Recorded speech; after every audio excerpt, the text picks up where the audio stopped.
Hello guys, for today's video, magmumukbang tayo ngayon ng ginataan na manok. Kain tayo. Unang subo. Ayan, himayin muna natin guys kasi malaki. Ayan, maganda dito guys ay homemade na ginawa ng aking mother. Subo na tayo. Ang sarap. Na-feel mo talaga yung pagka-salty rin ng shrimp or alamang. Ayan, subo pa tayo ng rice. At itong menu na to, mapapanood nyo to sa YouTube channel ng aking mother, Yolanda Loyola. Nandun yung recipe na to guys. At napakasarap nito. At magugustuhan talaga nyo. At only rice pa kayo guys. Nakikita nyo naman yung bawat subo ko. Sarap. Andyan pa yung pusa ko. Ayan, subo pa tayo ng rice. Kasi ang sarap nga talaga guys. Yung sauce pa lang niya, sobrang sarap. Ayan. Ayan, himay-himay lang natin yan.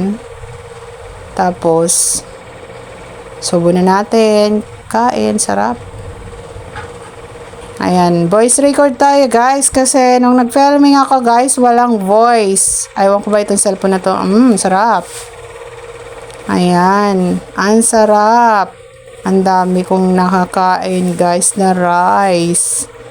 Ayan, hindi ako diet ngayon. Yung pusa ko nasa tabi. Ayan. Sarap. Parang gusto rin kumain ng aking pusa. Ayan, hinaharot-harot niya ako kasi maharot yan talaga guys, yung pusa na yan. So ayan, tuloy lang natin ang pagkain. Ang sarap.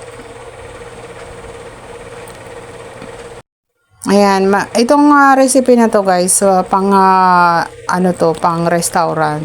Napakasarap niya. Yung chicken ginataan na manok at creamy ang kanyang lasa. Malasa talaga siya. Ang sarap. Lalo na kung mahilig tayo sa rice. Kagaya ko, mahilig ako sa rice.